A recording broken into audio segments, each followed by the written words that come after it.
Yo, salut tout le monde, c'est Gata Volgar, j'espère que vous allez bien, moi pour ma part je vais plutôt bien, j'espère que vous avez passé une bonne journée. Aujourd'hui on se retrouve pour une nouvelle vidéo, donc on se retrouve pour le débrief du match Paris Saint-Germain Manchester United, match qui comptait pour la première journée de phase de poule de la Ligue des Champions du groupe H, victoire de Manchester United au Parc des Princes sur le score de 2-1, l'ouverture du score à la 23e minute de jeu signé Bruno Fernandes sur penalty, 55e égalisation du PSG signé Anthony Martial contre son camp, et à la 87e c'est Marcus Rashford, bourreau des Parisiens il y a 2 ans, qui offre la victoire pour les hommes d'Ole Gunnar Solskjaer. Et grâce à cette victoire, Manchester United prend la 2e place de cette poule, voilà, derrière le RB Leipzig, qui est premier de ce groupe, voilà, qui a gagné son match face à l'Istanbul Başakşehir sur le score de 2-0. Donc du coup, le RB Leipzig est premier, Manchester United est deuxième, et pour fermer la marche, le PSG est troisième et l'Istanbul Başakşehir quatrième. Voilà, donc les deux formations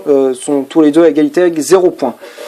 Voilà, donc aussi petit message, désolé, voilà, de ne pas avoir fait le débrief à temps parce que j'avais tout simplement pas le timing, voilà, le temps pour faire la vidéo. Voilà, j'étais vraiment pris.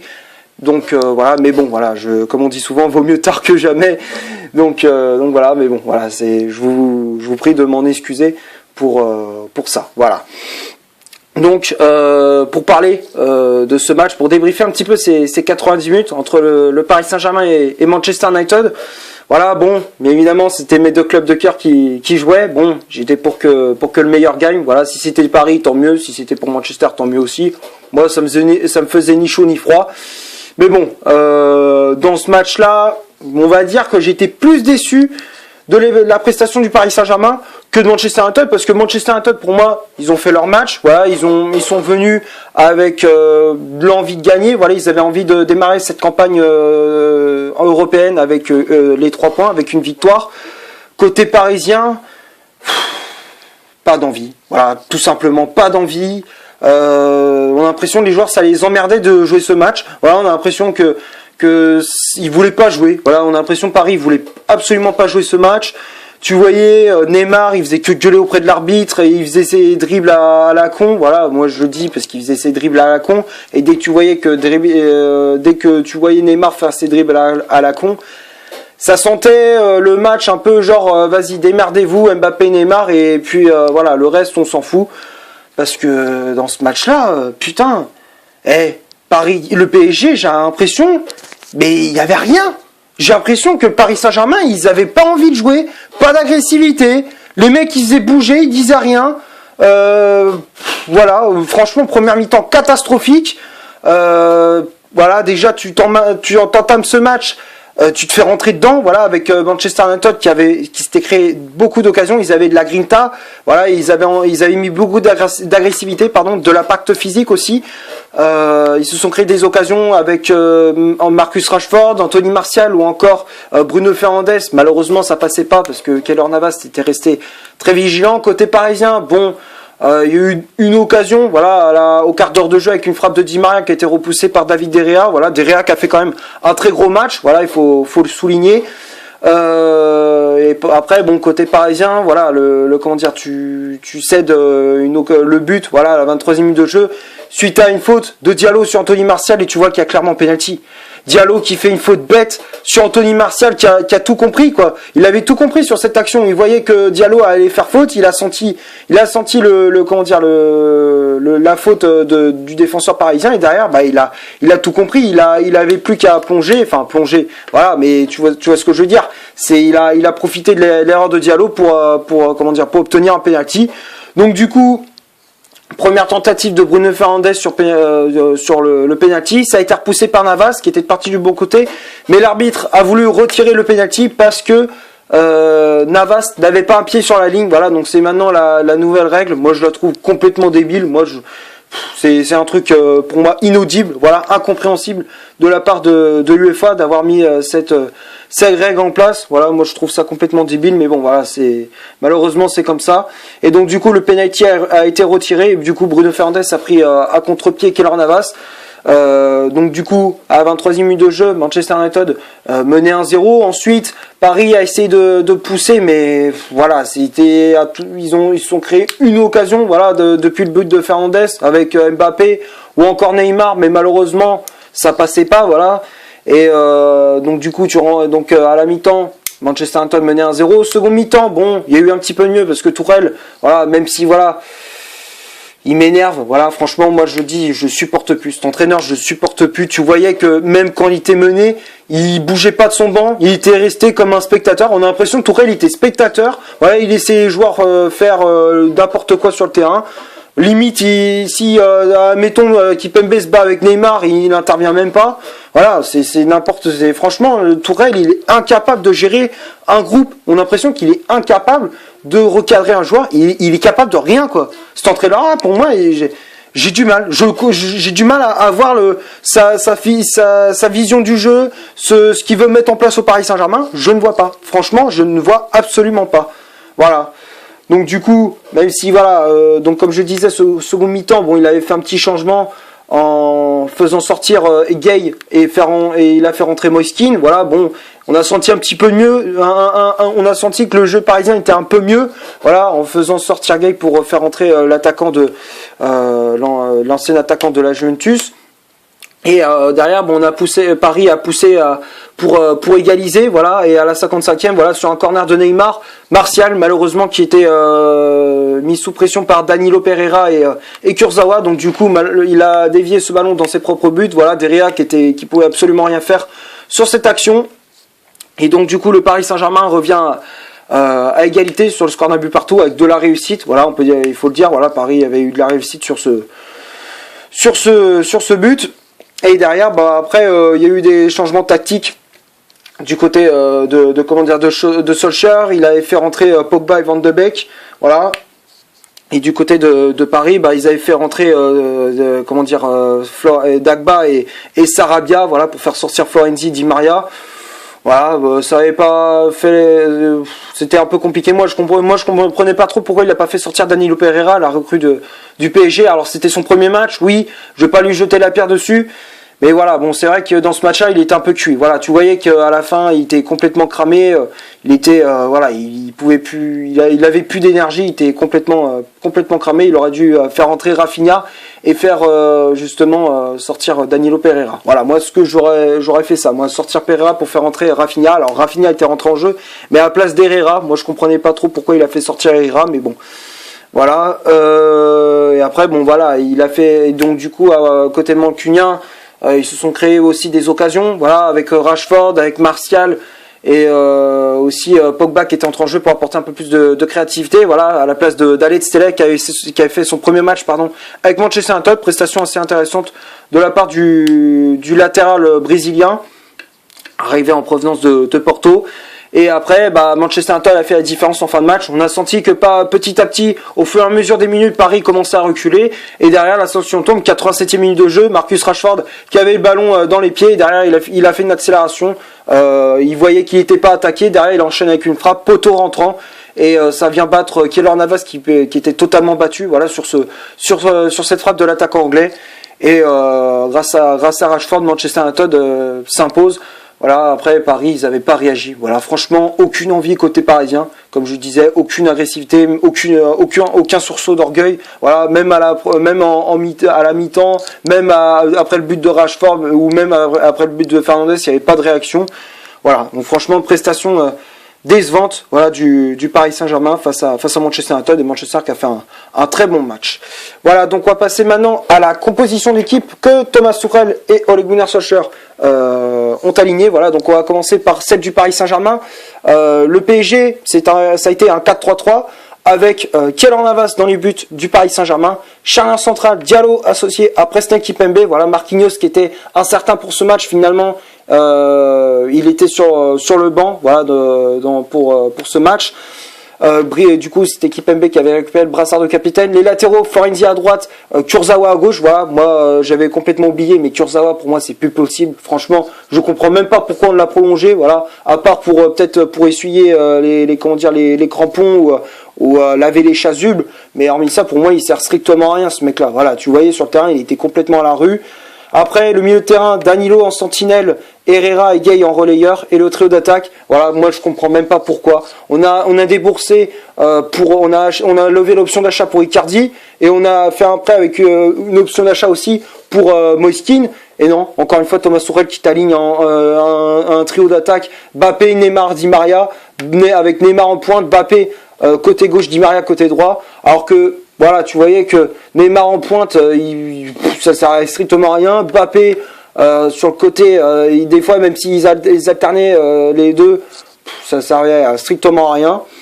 Donc voilà, encore des choix incompréhensibles de la part de Tuchel. Et du côté de Manchester United, un choix un peu différent de la part de Ole Gunnar Solskjaer. Voilà, donc ça a été un 3-5-2. Voilà, au départ je croyais que ça allait être une défense à 5. Je me suis dit, oh, il se chie dessus Ole Gunnar là ou quoi? Il va en Ligue des Champions, il met une défense à 5, et au final, quand le match a démarré, on voyait que ça a été plutôt à 3-5-2.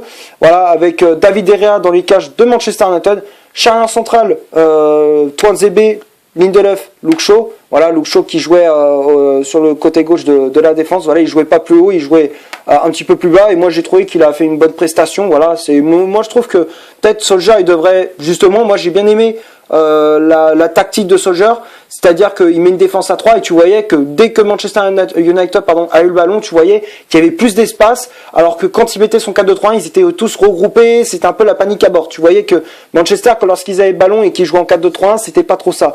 Alors que moi, je trouve, moi personnellement, je préfère qu'on aligne à 3-5-2, parce que tu vois que même si bon, la défense, Tuanzebe, Lindelöf, Luke Shaw, bon, c'était pas, même si voilà, en face c'était Paris, c'était pas trop ça et tout, mais voilà, si tu t'alignes avec les autres défenseurs, parce que Maguire, il était forfait pour ce match et tout, si tu t'alignes avec Maguire, Lindelöf, ou même Luke Shaw, ou alors avec Bailey, ça peut très bien fonctionner. Moi je dis, ça, je suis pour une défense à 3, et ça pourrait être une formation qui pourrait très bien fonctionner pour Manchester United.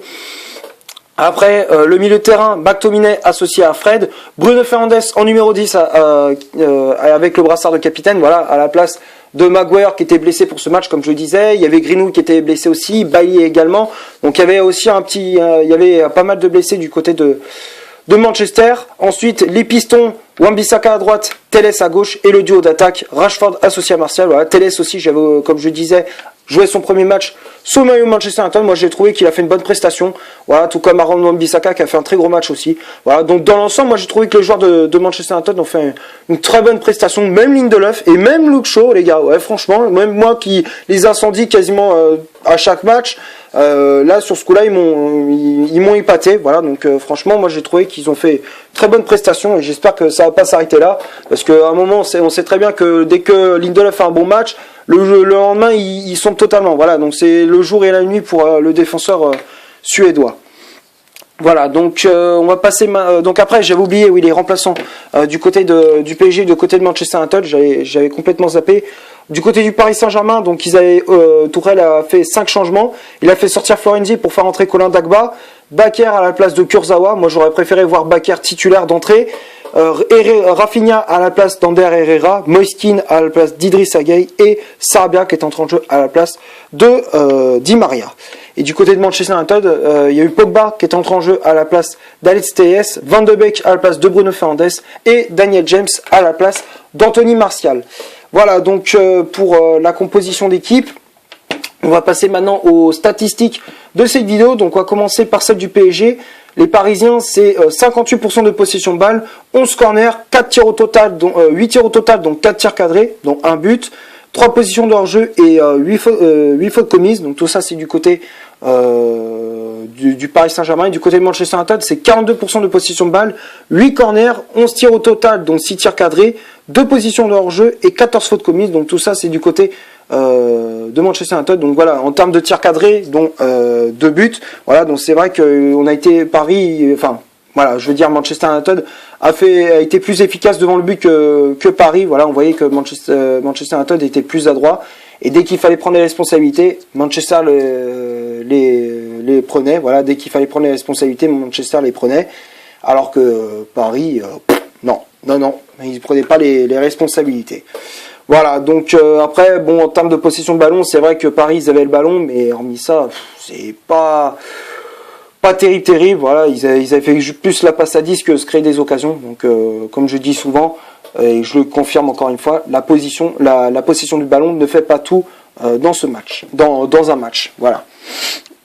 Donc on va passer maintenant au top et au flop de cette vidéo. Donc on va commencer par le Paris Saint-Germain. Pour moi, il n'y a qu'un seul joueur pour moi qui a été bon. Voilà, franchement, pour moi le seul joueur qui a fait son match, c'est Keylor Navas, les gars. Keylor Navas, pour moi, il a fait son match. Voilà, même s'il s'est encaissé 2 buts, il a fait quand même son match. Il a sorti un nombre incalculable de parades. Pour moi, c'est lui qui a été, pour moi, ça a été le meilleur Parisien. Parce que pour moi, les 10 autres joueurs sur le terrain, ils n'ont pas été bons. Diallo, il n'a pas été bon, même si en fin de match, ça a été bon, mais ça rattrape pas la connerie qu'il a fait en première mi-temps. Kipembe, pareil, voilà. Les latéraux, Florenzi, Kurzawa, j'en parle même pas parce qu'il a été catastrophique. Même si en seconde mi-temps ça a été, mais c'était éphémère comme Diallo. Florenzi, méconnaissable. Danilo, bon, même si voilà, il a comment dire, il a joué son premier match. Moi, il a un peu sombré, il a sombré comme l'équipe. Voilà, donc c'est un flop, mais voilà, c'est pas méchant pour Danilo. Voilà, donc pour moi, Danilo, je mettrais quand même dans le flop, même si voilà, c'est son premier match, je vais pas lui jeter la pierre. Voilà, on verra ce qu'il nous apportera au fur et à mesure des matchs. Après, le milieu de terrain et les autres, les milieux relayeurs, Gay et Herrera, ils ont pas été bons. Pour moi, ils ont pas été à la hauteur. Herrera qui perdait trop de ballons au milieu de terrain, tout comme Idrissa Gueye. Voilà, moi, je les ai pas trouvés bons. Voilà, donc pour moi, ils sont dans le flop. Et comme le trio d'attaque, Neymar, Mbappé, Di Maria. Neymar, à part gueuler auprès de l'arbitre, il a rien fait du match. Voilà, Mbappé, il n'a pas vu du match non plus. Et Di Maria, voilà, il n'a pas été bon non plus. Même s'il s'est créé 2-3 occasions, mais ça suffit pas, quoi. Franchement, c'était très insuffisant de la part d'André Di Maria et je m'attendais à beaucoup mieux de sa part. Voilà, après les remplaçants, bon, alors il n'y a pas que, il n'y a pas que du négatif côté parisien. Il y a eu de bonnes entrées en jeu, voilà, Dagba qui a fait une entrée en jeu assez correcte. Bakir aussi qui a fait une bonne entrée en jeu, Rafinha aussi, Moiskin également, Sarabia, bon moi j'ai moins aimé Sarabia, mais voilà, dans l'ensemble, les seuls pour moi, sur le 11 de départ, pour moi le seul Parisien qui était bon c'était Navas. Après les remplaçants, pour moi ceux qui ont fait une bonne entrée en jeu sont Dagba, Bakir, Rafinha et Moiskin. Voilà, pour moi c'est les seuls Parisiens qui ont été bons dans cette rencontre. Et du côté de Manchester United, les tops, pour moi tout le monde a été bon. David De Gea qui a fait un très gros match, voilà, De Gea qui a fait son match, il a ressorti plusieurs fois les frappes de Di Maria, de Mbappé aussi, voilà, donc franchement De Gea il a fait un très bon match, voilà. Alors il faut pas s'enflammer en disant ouais ça y est on a retrouvé le De Gea d'antan, c'est-à-dire c'était un mur, il y a rien qui passe. Voilà, alors il y a un match, quand il dans un très bon jour, franchement il peut faire un gros match, où il y a des jours franchement où ça peut être vraiment une passoire. Mais dans ce match-là, ça va. Alors j'espère que lors du prochain match, ce sera contre Chelsea. Voilà, autant pour moi lors du match contre Newcastle, lors du mon débrief, j'avais dit que c'était Chelsea, mais au final non, c'est Arsenal, pardon. Autant pour moi, j'avais vérifié tout à l'heure. Et donc du coup, on verra ce que ça donne. Mais pour l'instant, De Gea, pour moi, De Gea, pour l'instant, il est dans une bonne forme. Il a fait un bon match contre Paris. Donc voilà. Donc on va pas s'enflammer pour le gardien espagnol, mais voilà, il a fait un bon match. Après, les défenseurs, Lindelof, Tuanzebe, Shaw, les trois j'ai mis dans le top. Lindelof qui a fait une prestation assez correcte. Je voyais qu'il avait de la sérénité. Quand tu voyais qu'il jouait au milieu en défense, voilà, au milieu, moi j'ai trouvé plutôt correct. Il avait de la sérénité, il n'était pas stressé comme d'habitude. Tu vois, dès qu'il avait le ballon, il s'était paniqué à bord. Là, sur ce coup-là, ça allait. Voilà. Là, sur ce coup-là, ça allait. Alors, est-ce que peut-être c'est l'association avec Maguire qui le fait stresser? Je ne sais pas, mais en tout cas, dans ce match-là, il était serein. Voilà. Après, les deux autres défenseurs, Shaw et Tuanzebe, les deux j'ai mis en top. Shaw qui a fait une bonne prestation. Tuanzebe aussi qui a fait un très bon match.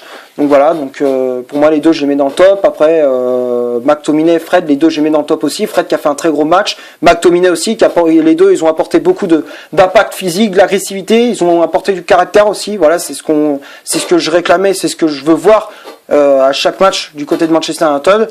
Donc pour moi les deux je les mets dans le top. Bruno Fernandes, voilà, Bruno Fernandes, pour moi, j'ai même pas de mots, gros. J'ai même pas de mots pour décrire ce joueur. Franchement, il porte ses couilles. À chaque match, il porte sa paire de coronets, sa paire de baloches. Dès qu'il y a un gros match, même dans des matchs aussi moyens et tout, il les porte quand même. Et là, il a pris il a hérité du brassard de capitaine. Et franchement, voilà, il a fait son match. Pour moi, Bruno Fernandes, j'ai pas de mots. Franchement, il a fait un très très gros match. Donc Bruno Fernandes, pour moi, je le mets dans le top. Après, les pistons, Telles et Wan-Bissaka, les deux, je les mets dans le top. Telles qui a fait une très bonne prestation pour sa première. Moi, j'ai trouvé assez intéressant. Il a porté beaucoup de vitesse. Son équipier arrêté, il les a très bien frappés. Ça a été quasiment des occasions de but pour Manchester United. Donc pour moi, Telles, il a fait un match assez complet. Voilà, donc pour moi, Telles, je mets dans le top. Wan-Bissaka aussi, qui a fait un très gros match. Voilà, qui a essayé d'éliminer Mbappé, voilà, d'empêcher Mbappé de passer, et franchement il a très bien réussi. Voilà, donc très gros match de la part d'Aaron Wan-Bissaka, donc pour moi je mets dans le top. Et après le duo d'attaque Martial Rashford. Martial, bon, on va dire que il était bon, mais on va dire c'est sur l'ensemble global de l'équipe, c'était le seul qui était moins bon, on va dire. Voilà, il n'a pas été bon, il n'a pas été mauvais, je dis, mais quand tu regardes sur l'équipe qui a fait un très gros match, tu voyais que c'était le seul qui était moyen. Voilà, mais sinon, dans l'ensemble, il a fait un bon match aussi, Martial, même s'il avait eu un peu de déchets techniques. Dans l'ensemble, il a fait une bonne prestation aussi, tout comme Marcus Rashford. Voilà, donc les deux, je les mets dans le top. Rashford qui a été encore une fois le bourreau des Parisiens, voilà, comme il y a 2 ans. Donc voilà, donc pour moi, Marcus Rashford, je le mets dans le top. Et après les remplaçants, Pogba, Van de Beek et James. Voilà, les trois, je les mets dans le top. Pogba qui a apporté beaucoup de créativité. Et comme je dis, voilà, comme je l'avais dit, le fait de l'avoir mis sur le banc, ça peut justement, c'est bénéfique parce que au moins tu vois qu'il est pas cramé. Parce que quand je le dis, comme tu voyais en début de saison, et je le répète encore une fois, dès que tu le mettais titulaire, il était à la rue, il était cramé. Et dès que tu le faisais rentrer en jeu, voilà, il t'apportait techniquement, il t'apportait de la sérénité, du calme. Voilà, il apportait de la créativité, et ben c'est ce Pogba-là qu'on voulait voir. Et franchement, moi je le dis encore une fois, pour moi Pogba, pour l'instant, il doit pas être titulaire. Tu peux le faire entrer en cours de match, mais pas à l'instant. Pour moi, il faut pas le mettre titulaire d'entrée. Pour l'instant, je dis bien pour l'instant. Voilà. Donc Pogba, pour moi, je mets dans le top. Van de Beek, bon, il a fait une bonne prestation aussi, bonne entrée en jeu de la part du milieu néerlandais. Et Daniel James qui a fait une bonne entrée en jeu aussi. Voilà, donc franchement, gros match de la part de Manchester United, très bonne prestation de la part des hommes de Solskjaer. Voilà, donc c'est tout ce que j'avais à dire pour ce Paris Saint-Germain Manchester United. J'espère que la vidéo vous aura plu. Si c'est le cas, vous laissez un énorme like. Tu cliques ici pour t'abonner pour rien rater de mes vidéos. Tu cliques ici pour en voir une autre si tu le souhaites. N'hésite pas à rejoindre mon compte Instagram qui est dans la description. Et d'ici là, portez-vous bien. On se retrouve pour une prochaine vidéo. Ciao!